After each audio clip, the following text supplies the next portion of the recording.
მოგესალმებით, მოყვასო, მშვიდობა გქონდეთ, გამრავლდით, გაღონიერდით, თქვენ გენაცვალეთ, თქვენი ჭირიმე.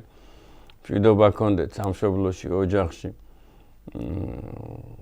ყველაფერი საუკეთესო, ყველაფერი ძვირფასი მინდა გისურვოთ, ძვირფასო ნათესავეებო, ქართველებო, საქართველოს მოქალაქეებო. ყველაფერი იქნება კარგად, ოღონდ ჩვენი ერი და ჩვენი სახელმწიფო გამრავლდეს და იყოს ერთიანი მრავალ საკითხში. მე მეტადრე ეროვნულ საკითხში და სახელმწიფოებრივ საკითხში. ეს ფაქტობრივად განსაზღვრულია ჩვენთვის რა არის სახელმწიფოებრივი საკითხი. შეიძლება ითქვას მრავალი საუკუნეა ისეთი ადამიანები ყავდა ილია ჭავჭავაძემ გვასწავლა და დავით აღმაშენებელმა გვასწავლა და ვახტანგ გორგასალმა და უამრავმა წმინდა მამამ და ჩვენ ეპოქაშიც არსებულმა დიდმა გონებებმა. დიდი მადლობა ამ ტელევიზიას ყველაფრისათვის, თანადგომისათვის, დახმარებისათვის, მიტროპოლიტან ანია ჯაფარიძის კვლევების თუ ჩემი მცირედი პატარ-პატარა აღმოჩენებისა და შრომების პოპულარიზაციისათვის ძალიან დიდი მადლობა ქალბატონ თამთას, დირექტორს, ქალბატონ თამთასთან მე ერთად გადაცემაც მქონდა ჩაწერილი და ძალიან ვემადლიერები მას იმ გადაცემისათვის. ბატონ გიას ასათიანს, მრავალმხრივ ადამიანს და სრულიად ამ კოლექტივს, დიდებულ კოლექტივს, სამეფო არხს და მასთან ვრცელდება ესეთი წინასაარჩევნოთ, ესეთი განცხადება, წინადადება, მინდა წაგიკითხოთ. ტელეკომპანია სამეფო არხი და რჩეული არხი ზოგიერთ არაკვალიფიციურ და ყველა კვალიფიციურ პოლიტიკურ გაერთიანებებს. ქართული ოცნება დემოკრატიული საქართველოს პატრიოტთა ალიანსს, გირჩს, კონსერვატორები საქართველოსთვის, ძლიერი საქართველო ლელოს, თავისუფალ საქართველოს, გახარია საქართველოსთვის მიმართვა. ბატონო, ქალბატონო, გაცნობებთ, რომ 2025 წლის 4 ოქტომბერს გასამართ საქართველოს მუნიციპალიტეტის ორგანოთა არჩევნებთან დაკავშირებით ჩვენი ტელეკომპანიების ეთერში მაუწყებლის საარჩევნო ვალდებულებებიდან გამომდინარე ტარდება საზოგადოებრივ პოლიტიკური გადაცემების სათაურით ერთობიდან ერთსულოვნებამდე დებატები. თქვენ, როგორც საარჩევნო სუბიექტებს, სავალდებულოდ კი კვალიფიციურ საარჩევნო სუბიექტებს, თქვენი მხრიდან წარდგენილ კანდიდატებს ან მათ წარმომადგენლებს გიწვევთ ჩვენ სტუდიაში აღნიშნულ დებატებში მონაწილეობის მისაღებად. არჩევნებამდე დარჩენილი დროის ნებისმიერ თქვენთვის ხელსაყრელ მონაკვეთში. უშედეგო სატელეფონო და სხვა სახის კომუნიკაციის გამო მივმართავთ დებატებში მოწვევის აღნიშნულ ფორმას. გთხოვთ ელექტრონული სახით ოფიციალურად გვაცნობოთ თქვენი პასუხი და უარის შემთხვევაში დაგვისახელოთ მიზეზი. აქვე განმარტავთ, რომ აღნიშნული მომართვის მოწვევის უპასუხოდ დატოვება ჩაითვლება თქვენი მხრიდან უარად და ეს დოკუმენტი წარედგინება მარეგულირებელ კომისიას იურიდიული დოკუმენტის სახით. გენერალური დირექტორი და შპს რჩეული არხის დამფუძნებელი, შპს ხარისხის არხის გენერალური დირექტორი ამასთანავე, ქალბატონი თამთა წუწუნავა. კიდევ ერთხელ მოგესალმებით, საუკეთესო სურვილებით, მეგობრებო. მე გისურვებთ აუცილებლად მშვიდობას, შეუძლებელია მშვიდობის გარეშე, რომ რამე შევქმნათ, რამე ავაშენოთ, გნებავთ სახელმწიფო დონეზე, გნებავთ ორგანიზაციულ დონეზე და გნებავთ პიროვნულ დონეზე, ასე რომ მშვიდობა გქონდეთ სამშობლოში, მშვიდობა გქონდეთ ოჯახში და მშვიდობა გქონდეთ სულში. და ეს არის ჩვენი ერთ-ერთი მიზანი და გეგმა, რომ მშვიდობით ვიყვეთ, რათა ვიმეორებ ჩვენი შემოქმედებითობა, გავზარდოთ და ჩვენი ნაყოფიერება და ხარისხი და ასე შემდეგ ჩვენი შრომებისა და კვლევებისა. მაგრამ როგორ გინდა რომ იყვე მშვიდობით, როგორ გინდა რომ იყვე მშვიდად, აუღელვებლად, როცა ეს უცნაური, აი ძალიან უცნაური ტალღები წამოვიდა 2025 წლის ზაფხულში, რომ თითქოს და ერთმანეთისგან დამოუკიდებლად 3-4 წერტილში გაჩნდა შხამი ქართული ისტორიის და ისტორიაში არსებული ფასეულობების წინააღმდეგ. მოგეხსენება ჩვენ ვართ ფაქტად რჩება Facebook-ის თაობა და YouTube-ის თაობა და კომპიუტერული რესურსების თაობა და ასე შემდეგ და ესე გაუფილტრავად მიეწოდება ეს ნებისმიერ კატეგორიას, გნებავთ მოსწავლე იყოს, გნებავთ სკოლა იყოს, პედაგოგი იყოს, ხანდაზმული იყოს, ახალგაზრდა იყოს, აი ესე გაუფილტრავად და შხამავს, იცით, ახალი ამბავი, ახალი თითქოს ისეთია რაღაც განსაკუთრებული და შხამავს, აი კონკრეტულად რომ მიგახვედროთ რა.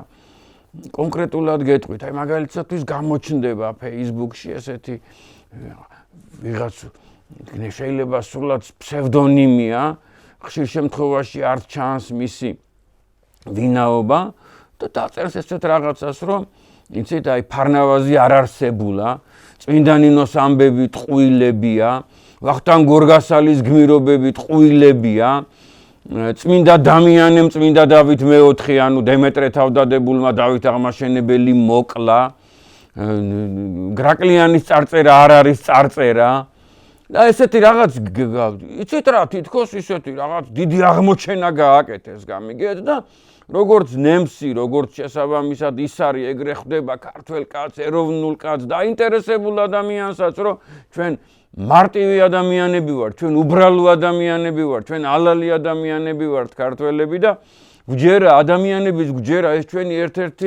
ერთ-ერთი მახასიათებელია, ეროვნული მახასიათებელია და იქ ადამიანის სიტყვაზე 2, 3, 5 დღე თუ თვე თუ წელიწადი რაღაცას წერს, რაღაც მისაღებს და უცებ გამოაგდებს ესეთ მიუღებელ რაღაცას, გამიგე და წამლავს საზოგადოებას რა. ერთი დღეს იტყვის, მეორე ხვალ იტყვის, ერთმა გუშინ თქვა, ასე შემდეგ და ზოგს ესეთი აზრი უჩნდება მიამიც რა, რომ აი ის ვიღაცამ ეხლა აი აღმოაჩინა, ან აი ეს ცალკე მდგომი ვიღაც არის, ეს მეორეც ამ დროს ეს არის ხროვა, აი მოლაპარაკებულები არიან და ესეთ რაღაცას გამოუშვებენ რა, ხო ხდებით რის თქმა მინდა და აი ბაგრატიონები სომხები არიან, არმენები არიან, არ არიან ქართველები, აი ესეთი შხამიანი ასე ვთქვათ, ხომ მიხვდით რის თქმა მინდა და აი ქართლის ცხოვრებას ურტყავენ, ლეონტი მროველს ურტყავენ, ჯუანშერს ურტყავენ და ესეთი კონკრეტულ ფრაზებს ამბობენ და საქმე რა, აი კონკრეტულად რომ განვიხილოთ, ეხლა მე მინდა რომ დღევანდელი გადაცემა მოკლე გამომივიდეს მაქსიმალურად, რომ უფრო ყურებადი იყოს და უფრო განსჯადი ეს საკითხი და ზოგს ეხლა აი ჩაუხედავ ადამიანს, კარგად გამიგეთ, ეხლა სად არის ისეთი სწავლება, რომ ზოგად განათლებას იღებდეს ყველა ადამიანი ამ ეპოქაში, ჩვენ ეპოქაში და ზოგ ადამიანს ისე მოწამლავს, რომ იმის იქიდან გამოყვანა აი ურთულესი იქნება და წარმოიდგინეთ, რომ ეს რაც ეხლა მე ჩამოვთვალე, კიდე ნაწილია მაგისი, კარგად გამიგეთ, რასაც ისინი ამბობენ, აი გამეორებაც არ მინდა რა, ხანდისხან ისეთ სისულელეს და საშინელებას იტყვიან, ხო გამიგეთ და ეს საქმე იმაში მდგომარეობს, რომ არც ახალი არ არის და უკვე ნაცადი ხერხია რა. 150 წლის წინ ქნა ეს ქეროფე პატკანოვმა და იმპერიის პეტერბურგის უნივერსიტეტის კავკასიოლოგიისა და არმენოლოგიის კათედრამ. ქნა ეს და იქიდან გადმოგძახა ქეროფე პატკანოვმა ქართველებს, რომ ეს თქვენი ქართლის ცხოვრებაო, ვახტანგ მეექვსესი და მისი კომისიის ნაყალბევიაო, მისი შექმნილი ზღაპრებიაო და აბსურდიაო, სამწუხაროდ მაშინ არ იყო ნაპოვნი ძველი ნუსხები ქართლის ცხოვრებისა. და ეს ქართველიერიც დაითრგუნა ამით, გამიგეთ და ეს იდეოლოგიის ნაჟურად იქნა იმისგან ხსენებული და ხალხმაც იფიქრა, რომ აი მართლაც კი რა თქმა უნდა პატრიოტი კაცი იყო, დიდი კაცი იყო ვახტანგ მეექვსე და აი შექმნა, რომ საკითხავი წიგნი და იდეოლოგიური საშუალება ყოფილიყო, მაგრამ მე ღმერთმა აცხონოს დიდმა ადამიანებმა ექვთიმე თაყაიშვილმაც იპოვა ერთი ნუსხა, თვითონ ივანე ჯავახიშვილმაც იპოვა ერთი ნუსხა, შესაბამისად წამოვიდა კლიმიაშვილმა იპოვნა ერთი ნუსხა და უკვე რამდენიმე მაგალითად ისეთი ნუსხები გვაქვს, რომ ერთი არის მე-15 საუკუნის, ერთი არის მე-17 საუკუნის, ერთი არის სომხურ ენაზე ნათარგმნი მე-12 საუკუნის, ანუ ქართულიდან სომხურად ნათარგმნი და მერე ისევ სომხურიდან ქართულად გადმოთარგმნილი ასე შემდეგ და რო წამოვიდა უკვე ხმა გაკმინდა ამ ინსტიტუტმა, ეხლა ხმა უკვე აღარ ქონდა, გარდაცვლილი იყო კეროფე პატკანოვი, მაგრამ იმ ინსტიტუტმა ხმა გაკმინდა, რომ თურმე აი არსებობდა, გამიგეთ, ვახტანგ მეექვსემდე ქართლის ცხოვრება და ეხლა უკვე სხვა იმაზე გადავიდნენ, რომ კი, მართალია ყოფილა თურმე მარიამისეული,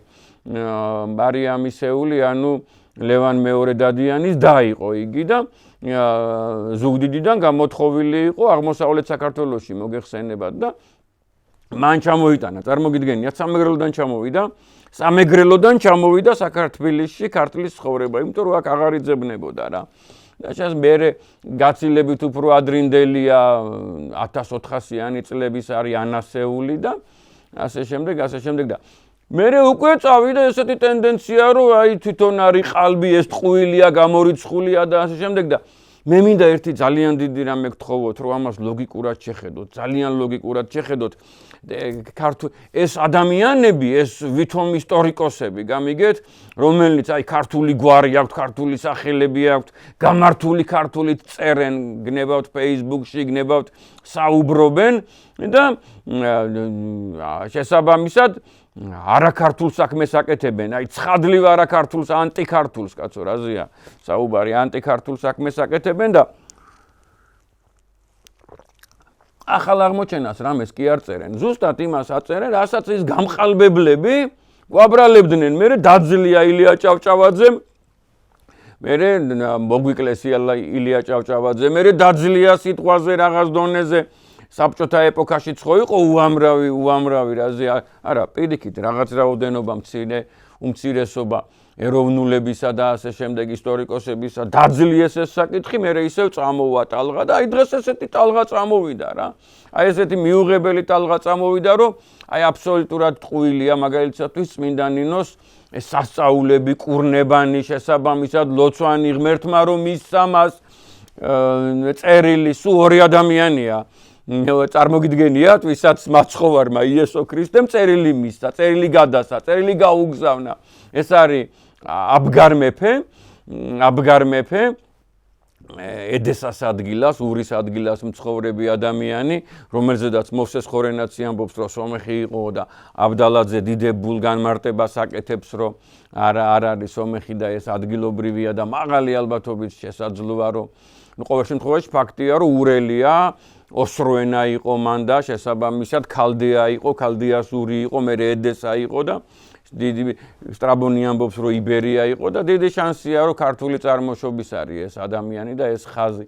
მაგრამ მაგას თავი დავანებოთ, შესაბამისად, აი ესეთი გაყალბებები იმ ეპოქებიდან გაჩნდა, წარმოგიდგენიათ და ესენი როგორც ჯაყვას ამოიღებს ადამიანი უცებ აი ტყეში რომ დაჭირდება, ეგრე უცებ ამოიღებენ აი როგორც რაღაცა როგორც იარაღს ამოიღებენ, რაღაცა შხამს ამოიღებენ, ან რაღაც წიქარა რო გარბის და ხანსავარცხელს რო გადააგდებენ, აი ესეთი იარაღები აქვთ. ხო მიხვდით რის თქმა მინდა რა. და აი მაგალითადთვის რადგან ახლა მოვსეს ხორენაცი ვახსენე და ფაქტიური გაყალბება და ტყუილი მისი რომელიც აი დიდმა მეცნიერმა ალექსანდრე აბდალაძემ გაუკეთა მას კომენტარები და ასე შემდეგ. იქვე ვახსენოთ, ახლა უკვე ჩაფარცხული თემაა მესროპ მასტოცის საკითხი, რომ მან დაგვიწერა ჩვენ ქართველებს ანბანი და ასე შემდეგ. ამას თავი და არის ესეთი ადამიანი მოვსეს კალანკატუაცი, ერთი უფრო გამარჯვებული აზრით ეს მე-10 საუკუნის მწერალია. ზოგჯერ გამოვარდება ხოლმე ესეთი ცნობა რომ მე-7 საუკუნის მწერალია, ავტორია მოვსეს კალანკატუაცი, უტი კი არის ესე სამხრეთ აზერბაიჯანში დღეს, აი სადაც ბარდავია რა და იქ ერთ-ერთი სოფლიდან არის წარმოშობით, შეიძლება ქალაქიდან კალანკატუაცი ესეთი დაბა იყო ალბათ, ეს იმას ნიშნავს, რომ კალანკატუელია. და ის წერს არ მოგიდგენიათ, ისეთი აბსურდი რა, რომელიც აი გაცის სიცილს იწვევს, რომ ჩამოთვლის ეს ადამიანი თავის წიგნში ესეთი ძველსომხურ ენაზე აქვს დაწერილი ალვანთა ისტორია, ალვანთა ქვეყნის ისტორია და იქ ჩამოთვლის, რომ აი ბერძნებს ჰქონდათ ანბანი,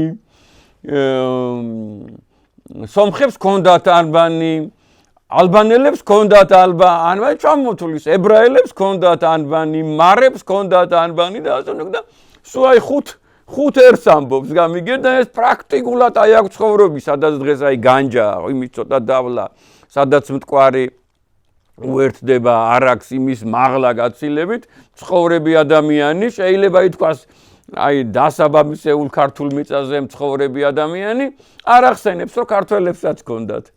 ანუ მაშინ უკვე არსებობს რაღაცა შუღლი, რაღაც ინტერესი გამიგეთ და არ ახსენებს. რომ ქართველებსაც ჰქონდათ ანბანი და დამწერლობა. კიდე ერთხელ ვიმეორებ, გაბატონებულია აზრი რომ მე-10 საუკუნის კაცია, მე-7 საუკუნე და ისეთი მომენტი კიდე არასოდეს ყოფილა, კარგად გამიგეთ, რომ ალბანელებს ჰქონდათ დამწერლობა და სომხებს ჰქონდათ დამწერლობა და ქართველებს არ ჰქონდათ დამწერლობა. ეგეთი რაღაცა ხო თქვენ მაინც ხო იცით, რომ არასოდეს არ ყოფილა და აი ესეთი მერე კიდე რატომღაც ცდილობს, რომ აი დააკნინოს რა ბაგრატიონთა და ეგრეთ წოდებული მე ბაგრატუნებიც ხო არსებობს ხო და ესო ჰაიკიანი ადამიანი იყო პარუირიო რომელიცო იყო ჰაიკის შთამომავალიო პარუირიო და მან სთხოვაო ასურელებსო და ებრაელი ტყვე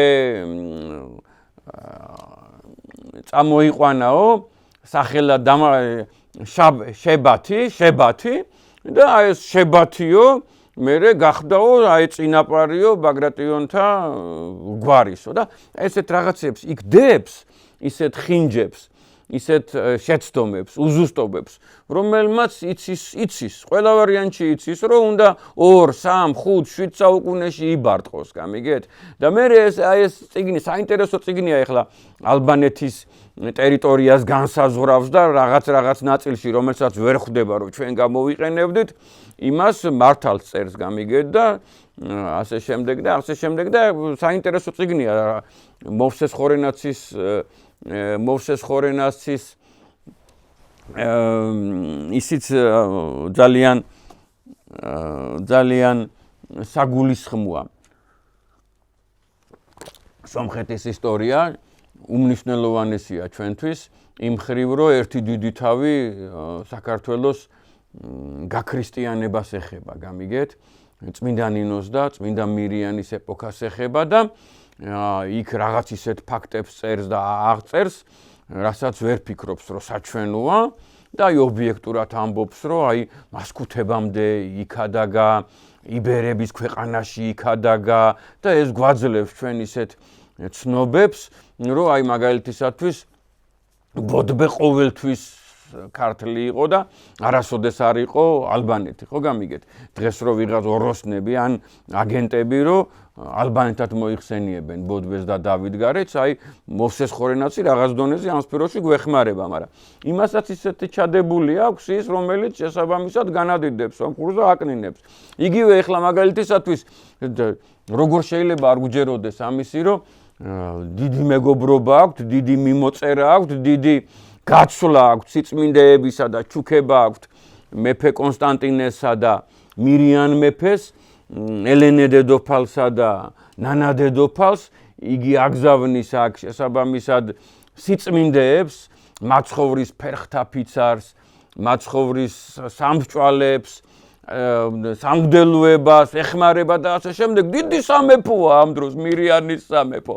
ფაქტობრივად იმ ჩარჩოშია და იმ ფარგლებშია ფაქტობრივად რომელიც ალექსანდრე მაკედონელმა დაუდო 23 საუკუნის წინ აი ამ ხელაა შესაბამისად ქართლის სამეფო და ესენი პიტიახს ეძახიან გამიგეთ აკნინებენ მის ცენს მის დონეს მის სამეფოს მის მეფობას აი ესეთი რაღაცებია და აი ანალოგიურად ეხლა ესეთი რაღაცები რაც იმ ადამიანებმა წამოიძახეს ეხლა ვიმეორებ რა რომ აი წმინდა ნინოს ამბები ტყუილებია აბსურდია შესაბამისად იქ რუფინუსს რო არ კონდეს ნახსენები და დასავლეთ სამყაროს რო არ კონდეს ნახსენები წმინდა ნინო რამდენჯერმე რომ მან განანათლა იბერები და ლაზები შესაბამისად და აი მთელი ქვეყანა იყო მაშინ მირიანის ქვეყანა და ასე შემდეგ საერთოდ იტყვიან რომ წმინდა ნინო არ არსებობდაო ეხლა იმას ამბობენ რომ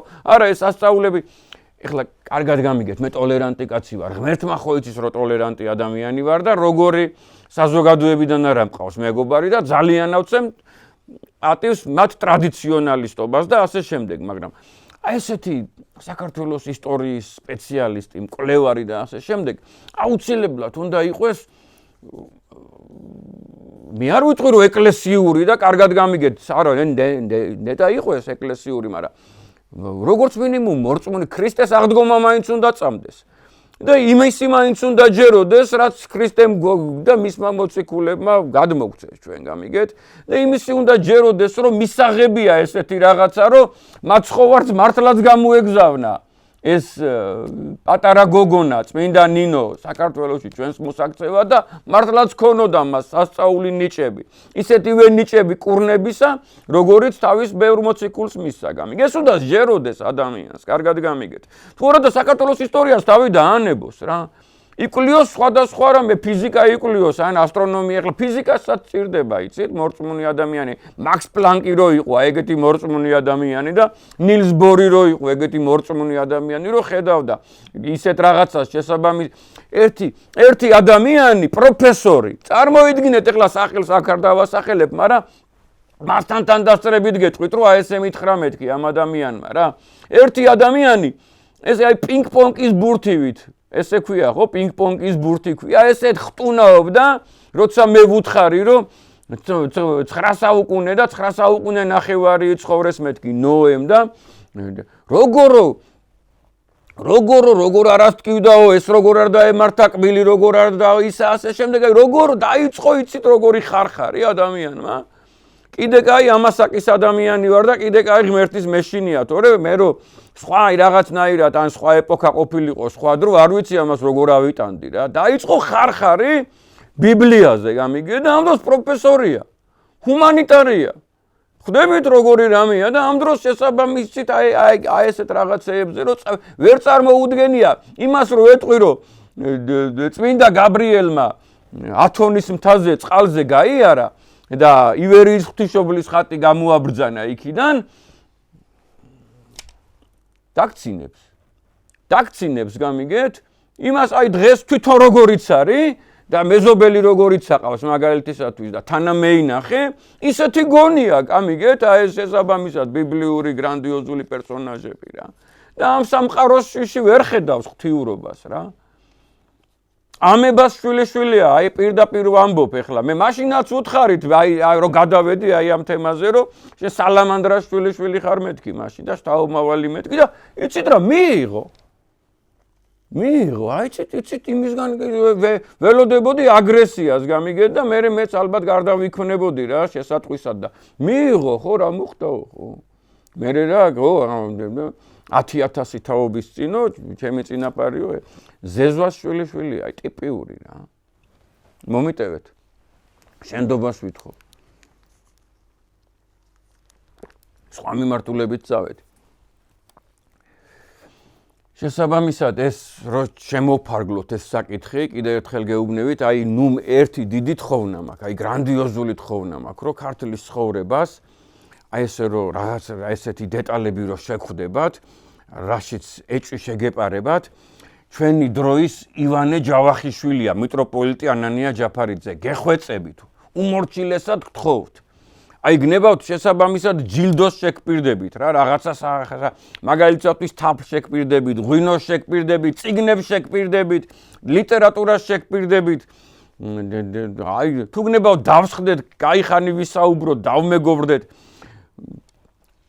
მხოლოდ მისი ბიბლიოგრაფია წაიკითხეთ, რომ მიხვდეთ რა დონის მწერალია, რა დონის მკვლევარია და მე ქართლის ცხოვრების შესაბამისად წაკითხვასთან ერთად წაიკითხეთ პატარა ბროშურა მიტროპოლიტი ანანია ჯაფარიძე.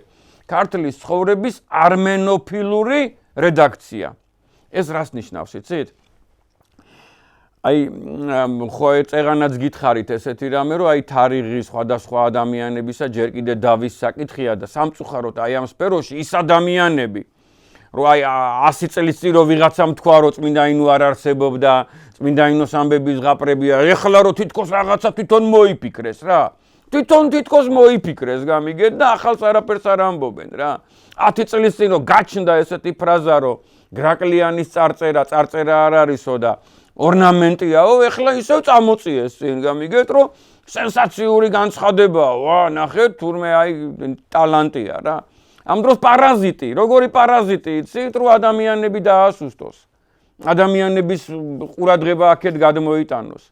აი, აბა რა შეიძლება იყოს სხვა შესაბამისად ესეთი ადამიანის ქმედება სახალხოდ და ამას უძღვნის განცხადებებს, ამას უძღვნის წერილებს, ამას უძღვნის ეგრეთ წოდებული პოსტი რო ქვია, ისე დიდ მსუქანს ასურათებს და ასე შემდეგ. შესაბამისად იმას კი არ იკვლევს, რომ შესაბამისად დაჯდეს სხვადასხვა საშუალებების, სხვადასხვა რესურსებიდან დადოს დასკვნა მაგალითადvis რომელი საუკუნის მწერალია ლეონტი მროველი.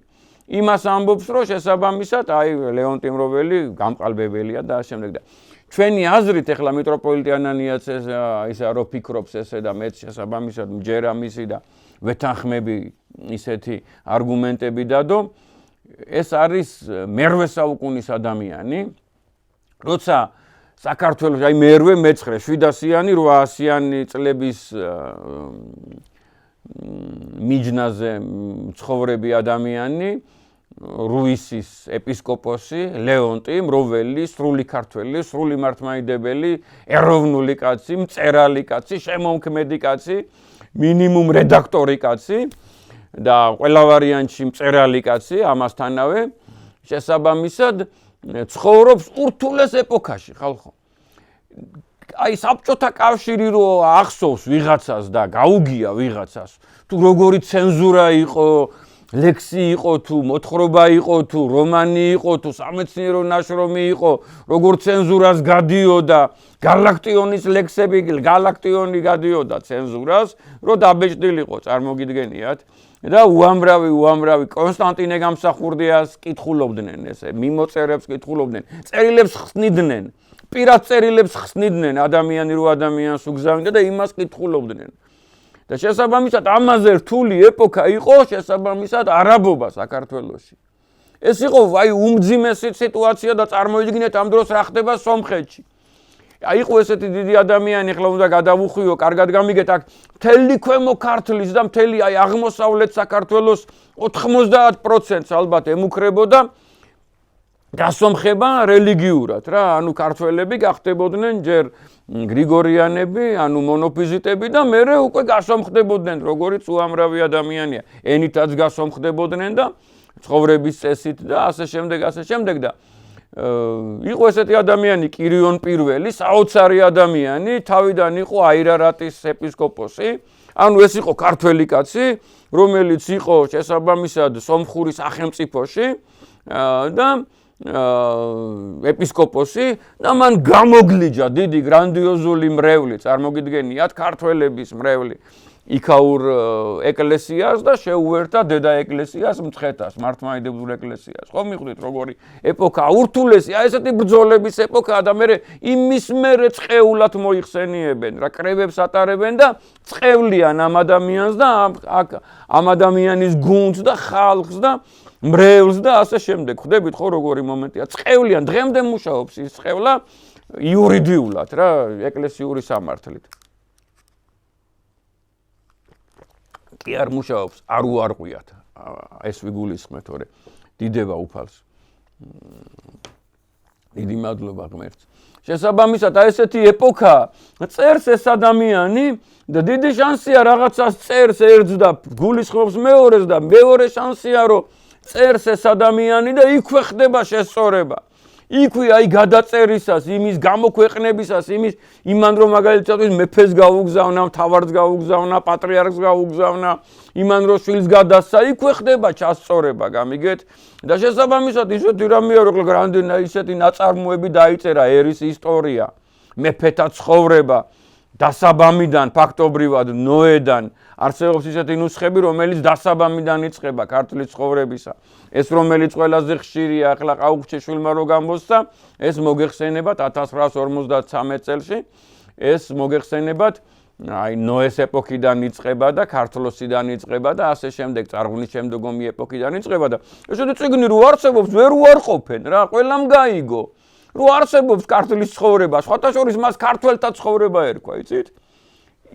თავიდან და მერე გახდა ეს სიტყვა ქართლის ცხოვრება. ეს იყო ქართველთა ცხოვრება.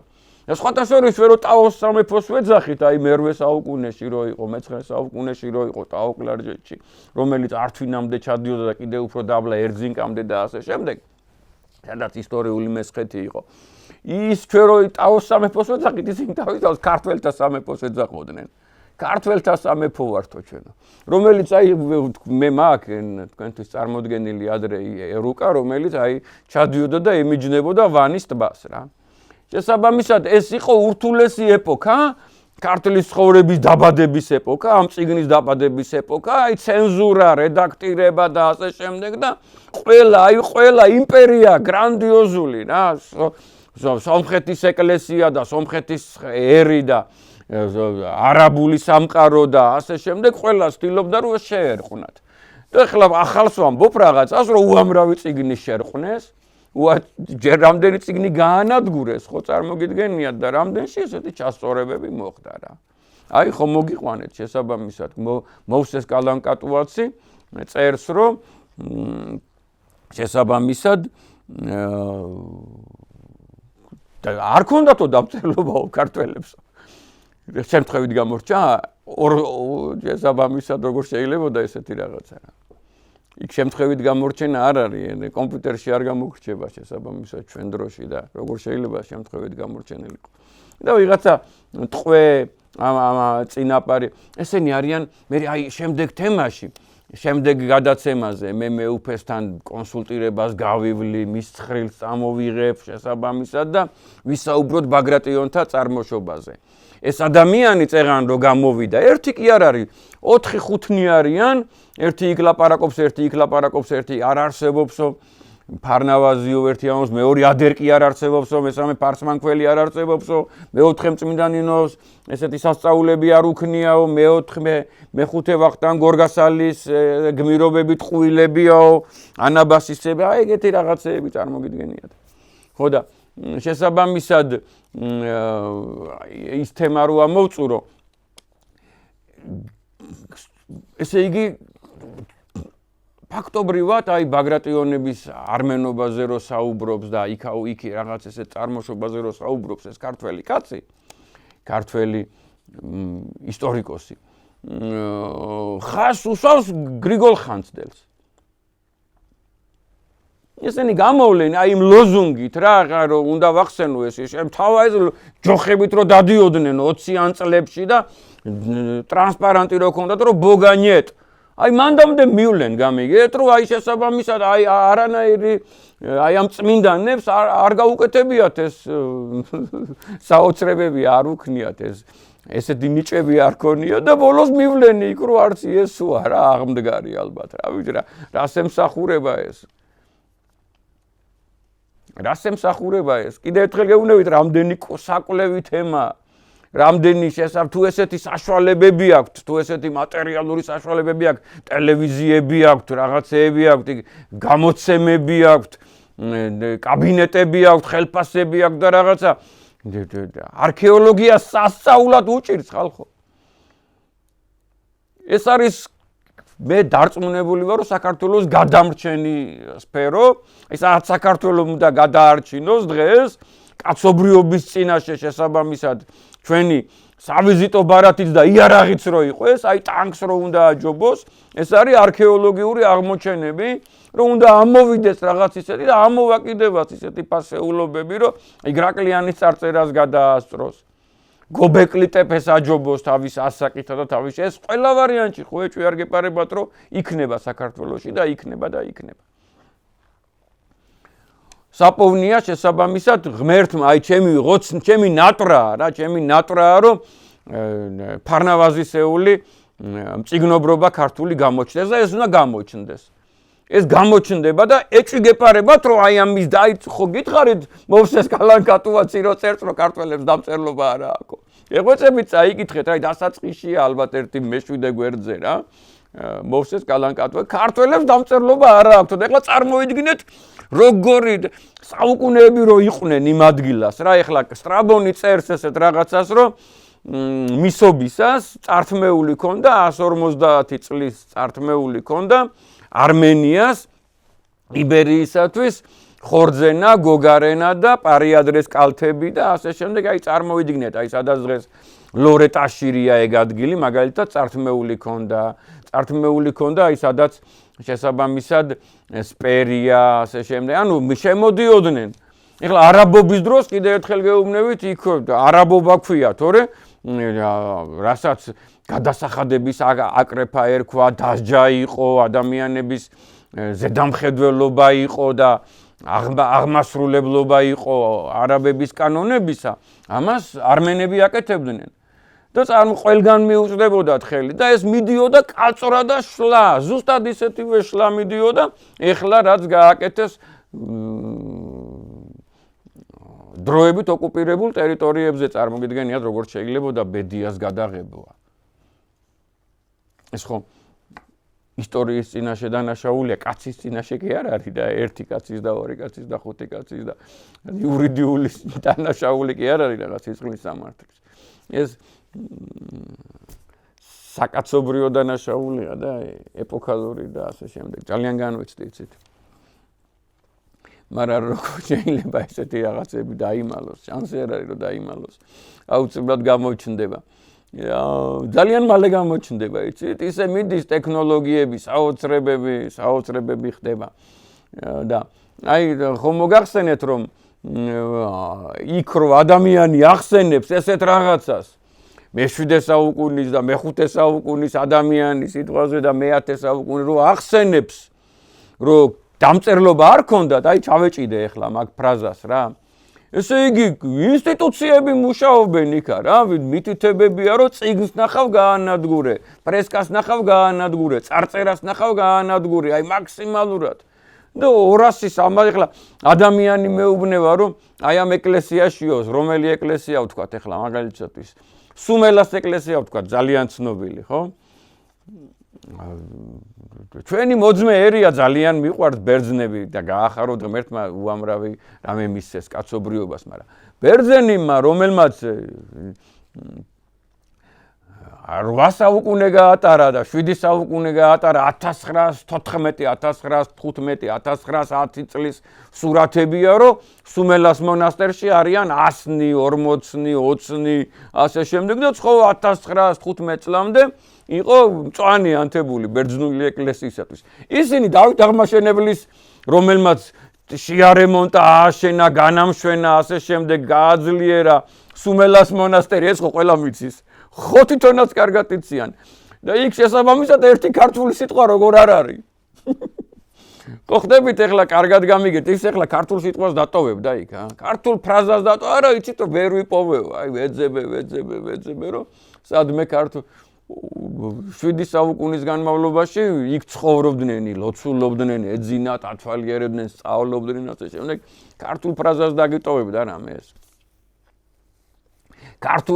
ქართული წარწერებით არის სავსე ანიში ეკლესია და არ არისო ქართულიო, მაგას გეუბნებიან და ქართული კვალი და ქართული ასორო აღარ არის კედელზე იმას როგორ დაარქმევენ ქართულს ახლა სადა გვაქვს ჩვენ მაგისი ძალა და ისე წმინდა გიორგიდან დაგვეხმაროს, წმინდა გიორგი თუ არ დაგვეხმარა, არაფერი არ გამოვა. აი ჩვენი ვედრება, აი იმ ადამიანებს, რომელთაც არ ჯერათ ის ვერც წარმოუდგენიათ რა, ვერც წარმოუდგენიათ და არც წარმოუდგენიათ და არც უნდათ რომ წარმოიდგინონ. კარგად გამიგეთ რომ არის იმისი შესაძლებლობა, რომ ხორცი შეისხას გარდაცვლილმა ადამიანმა, ისეთმა წმინდანმა, რომელიც ქრისტეს მხედარია, წმინდა გიორგია და ამ საკაცობრიო ბრძოლის დროს შესაბამისად, როცა ყოფნა არ ყოფნის წინაშეა ეკლესიაც და ესა ღმერთის რჩეული ერიც და მთელი დასავლური სამყარო იმ ეპოქისათვის გაცოცხლდეს წმინდა გიორგი და მოვიდეს და დადგეს 1121 წელს დიდგორის ომში და ძლევა ისაკვირველი მოხდეს.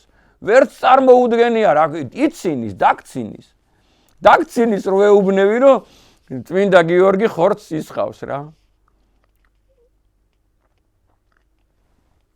იგივე ღვთისმშობლის მიძინებისას რომ რამდენიმე აი ჩვენ გვინახავს ეს ხატი ხო ღვთისმშობლის მიძინების ხატი იქ მაცხოვარია გამოსახული ჩვილით ხელში. ეს ჩვილი განასახიერებს ღვთისმშობლის უმანკო უბიწო აი ესეთი როგორც პატარა ჩვილია ბაია მის სულს გამიგეთ განასახიერებს და ხელში უჭირავს ჩვილი საკუთარი დედის სული წმინდა სპეტაკი უანგარო ბავშვის სახით. ხო და იქ არიან გამოსახულები მაცხოვრის მოციქულები, რომლებიც არიან იმ მომენტისათვის გარდაცვლილები. წამებით ტრაგიკულად მოგეხსენებათ ახლა შესაბამისად 4 არ შემეშალოს ან 4 ან 5 მოციქული უკვე გარდაცვლილია და აი ღვთისმშობლის გარდაცვალებისას, მიძინებისას ისინიც გაჩნდნენ ხილულად, ხორციელად გამიგეთ და იდგნენ იქ ცოცხლებთან ერთად, მაცხოვართან ერთად. მაცხოვარმა თქვა რომ მეორედ მოსვლამდე აღარ მოვალ, მაგრამ ფაქტია მოვიდა იქა ყველასთან ერთად იდგა. როგორც ჭირისუფალი დედის გარდაცვალების დღეს და ამას რო ეუბნევი ადამიანს, ისტორიკოსი ვარო, ქართველი ვარო, უნივერსიტეტელი ვარო, თბილისელი ვარო, დედა ეკლესიის მრევლიც არის მგონი დადის იქ რაღაც ისეთი რო აი მაგალითად აღდგომას დადის იქ ეს სანტელსაც ანტებს ესეთი რაღაც არ ჯერა როგორო კაცო როგორო არა იცით რა დიდი შანსია არ ჯერა და რა ვქნათ ახლა მაგრამ თავი დაგვანებოს რა თავი დაგვანებოს ეს ხო ჩვენთვის ძალიან დიდი პასეულობაა კარგად გამიგეთ ახლა ვახტანგ გორგასალი და დავით აღმაშენებელი და ასე შემდეგ ხელშეუხებელია ესეთი ადამიანებისაგან მით უმეტეს რა. თქვენ შემოგევლოთ ჩემი თავი. ეხლა მე თქვენთან მოვედი რომ ვისაუბრო აი ჩემს შემდეგ გადაცემაში, ჩვენს შემდეგ გადაცემაში იქნება ჩემთან ერთად გეგა ხვედელიძე, ჩემი მეგობარი, თანამებრძოლი, თანამზრახველი, უანგარო და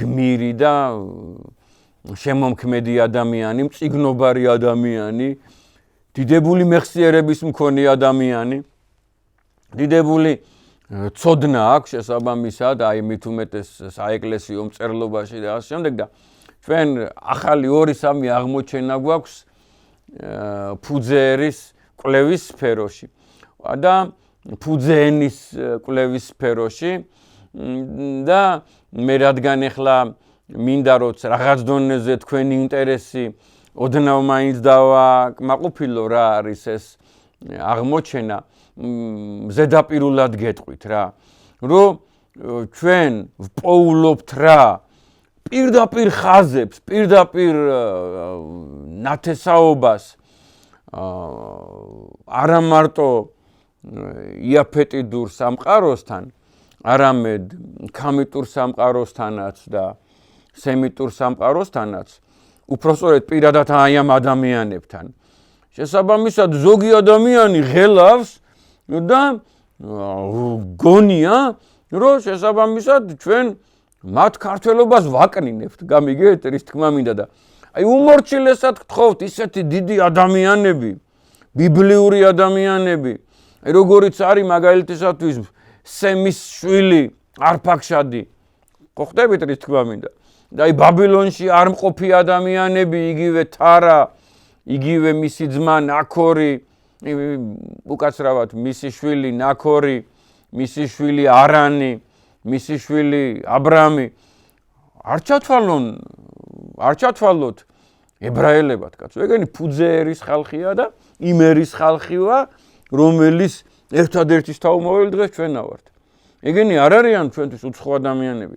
ეგენი მეცაც გეტყვით იმ ენაზე საუბრობდნენ, ყველაზე ძალიან მათი ენა, აი ამ ენას გავს, რომელზედაც ახლა ჩვენ საუბრობთ. ყველაზე ძალიან ქართულს გავს, სვანურს გავს, მეგრულს გავს და ლაზურს გავს ის ენა, რაზედაც საუბრობდა აბრაამი. ქანაანში წასვლამდე. დიახ, რა ენაზეც საუბრობდა ნებროთი. რა ენაზეც საუბრობდა ქუში, ანუ ხუსი. აი რა ენაზეც საუბრობდნენ ერთმანეთში ნოე და თავისი შვილები და შვილიშვილები და შვილთაშვილები და შვილთაშვილიშვილები, ყველაზე ძალიან გავს უეჭველი ქართულს. მეგრულს, სვანურს. შეიძლება ერთ-ერთ გაცილებით მაგრად, იცით? აი სვანებზე ვიტყვი ახლა ძალიან ცოტას რა. მე კი არ ამბობ ამას ვიმეორებ რა. ისინი წეგან რო თქვი ვის სიტყვას იმეორებდნენ, ეგეც გითხარით. და მე ვის სიტყვას ვიმეორებ, ახლა კარგად გამიგეთ რა.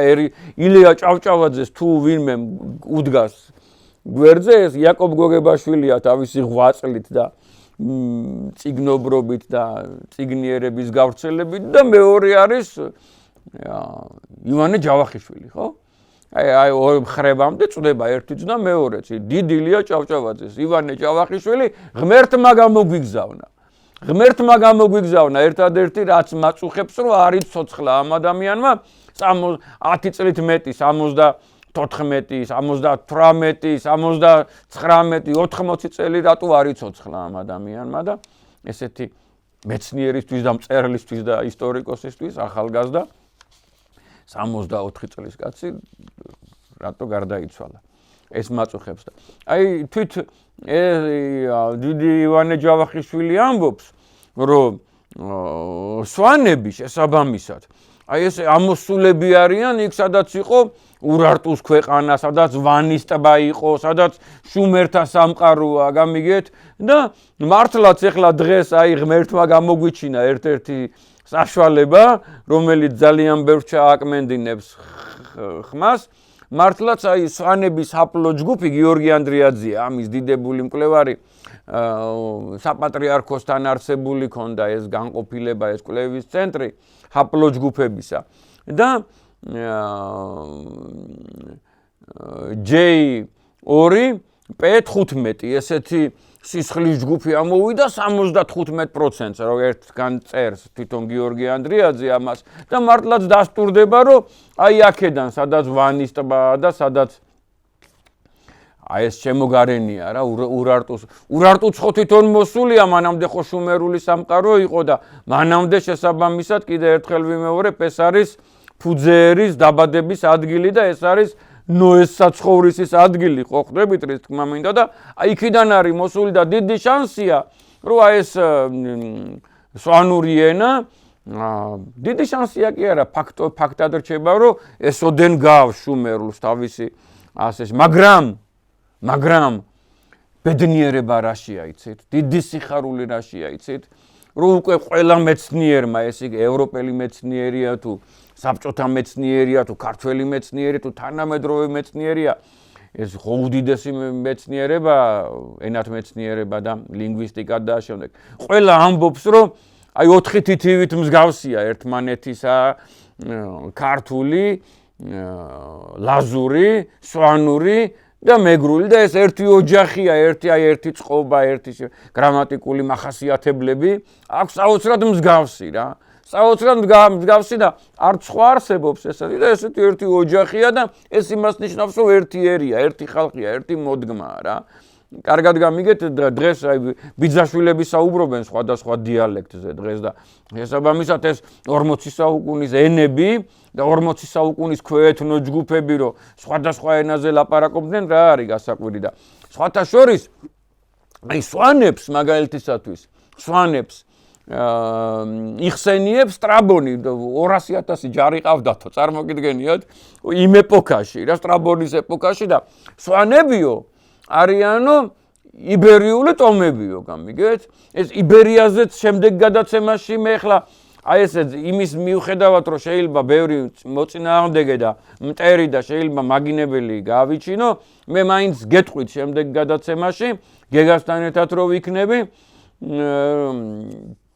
ჩემ შეხედულებას ვინ არიან იბერები საიდან ჩდება სიტყვა იბერი და რას ნიშნავს და მინდა აი ხაზი გადავუსვა იმ ოროსნულ ვერსიებს რომელიც არსებობს ამ ეთნონიმთან და ამ სიტყვასთან დაკავშირებით. ამაზე მერე ვილაპარაკოთ, მაგრამ იბერები არიანო სვანებიო. ამბობს სტრაბონი. ესენიც იბერები არიანო. ეხლა კი აი იბერები ფაქტად რჩება, რომ აი ამ რეგიონში არა მაქვს მე ირლანდიაზე, საუბარი და შოტლანდიაზე და ესპანეთზე და პორტუგალიაზე და საფრანგეთზე და ასე შემდეგ. არამედ აი ამ რეგიონში 7-გან 8-გან იყო იბერია.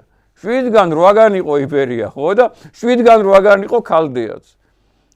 ასევე ეხლა წინა გადაცემებში ვსაუბრობდი წმინდა გიორგიო მესხიარისო. კირიონ მეორე ამბობს, გენიოსი ადამიანი, გამორიცხული ამისგან ტყუილი. როგორც გრიგოლ ხანძდელისგან არის გამორიცხული ტყუილი, რომ ამბობს, რომ დავითის შთამომავლები ხართო ბაგრატიონებიო. გამორიცხული ამისგან ტყუილი, არ იკადრებენ ეგენი ტყუილის კაცს. ღმერთი საშინიათ. ღმერთი უყვართ. დამბადებელი ღმერთი, აი ამ სამყაროს, აი ამ მეგა სამყაროსა და აი ამ მიკრო სამყაროს შემომქმედი რაღაც სხვა სიტყვები აღარ მყოფნის შესაბამისად რომ ეს სამყარო დავახასიათო შესაბამისად და არა თვითნაბადი არისო ამბობენ ეს ოროსნები. ხო და ჰეკატე მილეტელი კიდე ამბობს რომ მესხებიო კოლხური ტომიაო შესაბამისად და ეს კარგად გამიგეთ ადამიანებს ჩვენ უნდა გვიხაროდეს რომ აი მესხები კოლხები არიან ასევე ტაციტუსი მეორე საუკუნის კაცია ამბობს რომ იბერელებსო რომ ვნახულობო მეო ეგენი ამბობენ რომ ჩვენო კოლხები ვიყავით ვადრეო ჩვენზეა საუბარი ანუ სიტყვაზეა იბერები რა მაგალითად გურულები ტაუელები ქართლელები სადმე აი აქ მოგზაური ადამიანი იგებდა რომ ჩვენ ვამბობდით რომ კოლხები ვართ გამიგეთ და ეს ზოგს ამის ისე დანაწევრება უნდა გაყოფა უნდა კარგად გამიგეთ რომ რა ამოძრავებს გაოგნებული ვარ ან ოროსნობა ამოძრავებს ან აგენტურა ამოძრავებს ჩაუხედაობა ამოძრავებს რა შესაბამისად და კიდე ერთხელ ვიმეორებ აი ხან იქ იყო იბერია ხან აქ იყო კოლხეთი ეს ჩვეულებრივი რამეა ძალიან მისაღები რამეა სიხარულით შეგხვდებით ნებისმიერ და თუ გამოჩნდება ჯგუფი 3-კაციანი 4-კაციანი აკადემიურად განწყობილი ადამიანები დაინტერესებული ადამიანები თუ გამოჩნდებიან რამდენიც არ უნდა იყვეთ 3-ნიც 4-ნიც არამს თუ 7-ნი 10-ნი 20-ნი მე უფი ანანიასთან მიგესვლებათ მე დაგეხმარებით და დაკონტაქტებაში და დაჯდება ეს მხცოვანი მეცნიერი კაცი ჩვენი დროის ივანე ჯავახიშვილი და თავის ბიბლიოთეკაში 20, 30, 50 წუთი, 100 წუთი ისაუბრებს ნებისმიერ თქვენთვის საინტერესო თემაზე, ცხადია რაც ისტორიას ეხება. ღმერთმა დაგლოცოთ ქართველებო, გაგაძლიეროთ, გაგაღონიეროთ, ჩვენ გამარჯვებულ ომში ვართ, ჩვენს აზეპურვერი ვართ, ჩვენი ისტორია არის დასაბამისეული, ჩვენ ფუძეერი ვართ და ფუძეერზე და ფუძეენაზე და ფუძე ქვეყანაზე სასაუბროთ შევიკრიბოთ ერთ კვირაში. მშვიდობა, მადლობა, ჯანმრთელობა.